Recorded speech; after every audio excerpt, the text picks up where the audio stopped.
Graça e paz a você, a sua casa e a sua família. Depois de uns dias aí parado, retornamos à meditação dos Salmos diário, à meditação do Salmo do dia. E hoje, dia 19 de março de 2021, dia 78 do nosso calendário, nós vamos meditar no Salmo de número 78, um salmo que é registrado pela casa, pela família de Asaf, um dos maiores salmos do livro, com um total de 72 versículos. Ele trata a respeito do presente, do passado e do futuro, não necessariamente nessa ordem.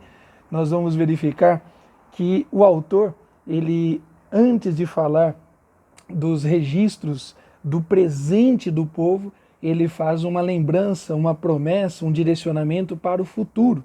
Salmo de número 78, a partir do versículo 3, diz o seguinte: o que ouvimos e aprendemos e o que nos contaram nossos pais, não o encobriremos a nossos filhos. Veja que coisa tremenda. Mais uma vez, o que ouvimos e aprendemos e o que nos contaram nossos pais, não o encobriremos a nossos filhos.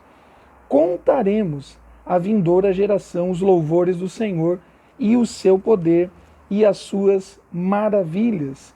E aí ele começa a fazer um registro muito extenso de muitos fatos e de muitas maravilhas que Deus fez e operou no meio do povo. O autor começa olhando para o futuro, e não há futuro para Israel, também não há futuro para a Igreja de Cristo longe da palavra de Deus. Não há futuro para Israel, não há futuro para a Igreja de Cristo sem o reconhecimento dos grandes feitos, dos grandes milagres, das obras e das maravilhas de Deus. Nós precisamos, de fato, olhar para diante, olhar para o futuro, mas com os pés ancorados na certeza, na convicção da palavra de Deus. Afinal de contas, o autor de aos Hebreus vai dizer que Jesus Cristo é o mesmo ontem, hoje e será para todo sempre.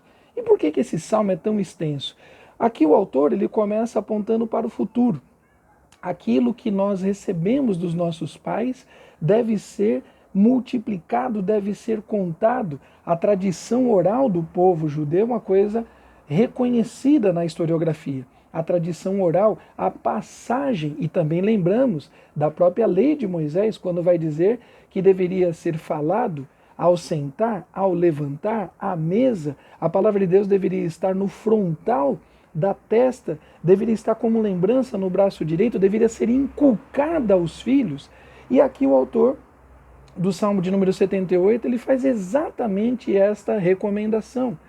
Nós devemos falar dos sinais, das obras, das maravilhas, dos feitos de Deus. Falar daquilo que Deus fez nas nossas vidas e contar aos nossos filhos para que a chama da fé, a tocha da fé, ela seja mantida acesa, esteja incandescente, esteja flamejante, esteja de fato destacado nas nossas vidas. E aí o restante dos versículos, e nós temos um total de 72 versículos, o autor vai fazer um registro de como rapidamente Israel se esqueceu. O autor chega a dizer que no exato momento em que Israel foi liberto, foi livre da escravidão, naquele momento Israel já se esquecera do próprio Deus. E não é difícil de nós imaginarmos isso, porque muitas vezes isso acontece comigo e acontece com você. Acabamos de receber de Deus uma graça, acabamos de receber de Deus uma resposta, acabamos de sair de um momento de devocional, de um momento de louvor, de adoração, em que Deus falou conosco, que a palavra de Deus nos exortou, nos instruiu, acabamos de ser instruídos pela palavra e muitas vezes incorremos nos mesmos erros, incorremos nas nossas mesmas falhas. Aqui o autor também ele vai dizer e lembrar até com certa dor, quando a gente vê o escrito aqui, a gente percebe uma certa dor no registro aqui de Asaf, quando ele fala a respeito do pão, em que o povo de certa forma zombou de Deus, duvidou de Deus, o Deus que havia liberto o povo com mão forte, com braço estendido, com 10 grandes milagres, 10 grandes feitos, 10 grandes pragas que livrou Israel do Egito, e Deus, além de tudo, mostrando distinção, porque as coisas aconteciam na casa, na terra, no território, na família dos egípcios, e não acontecia na casa, na terra e no território dos judeus. E ao sair, ao ser liberto, o povo duvida de Deus que lhes sustentariam no deserto, que lhes guiariam ao caminho excelente, que o Deus que teria ou não poder para lhes dar água, e quando Deus manda o maná, que o texto bíblico diz como um feito miraculoso, misericordioso de Deus, o povo não precisava trabalhar pelo pão, o pão literalmente descia do céu, um ato de misericórdia de Deus.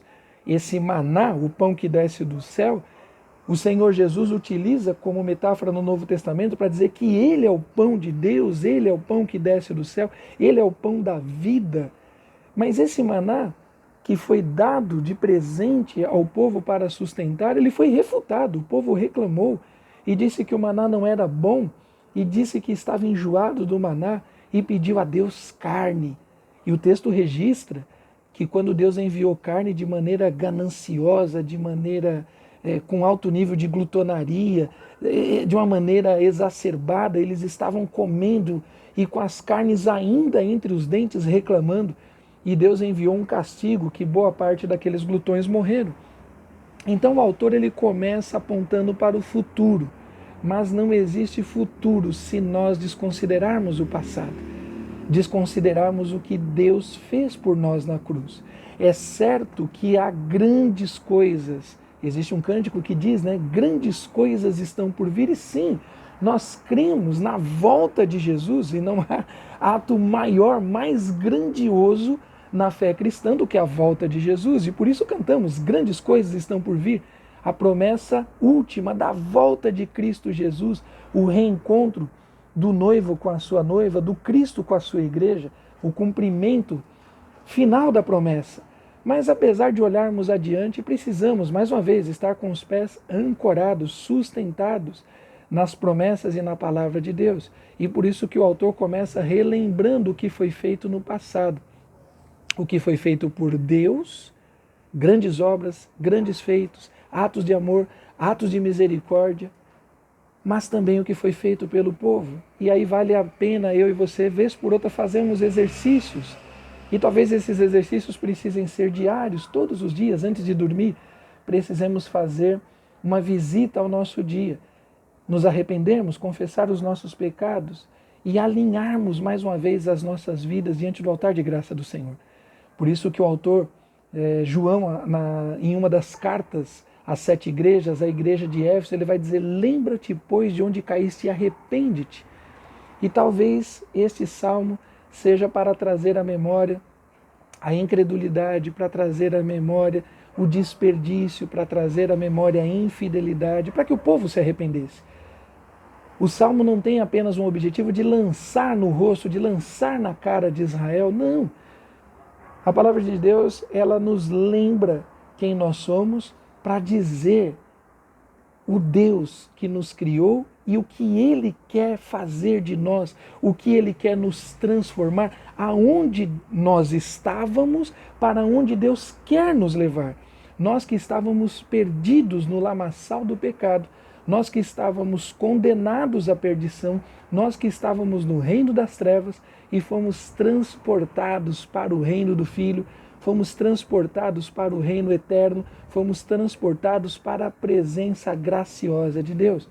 E por isso que o final dos Salmos, ele termina com a palavra de esperança, falando da casa de Davi que foi eleita como uma eleição sempre eterna.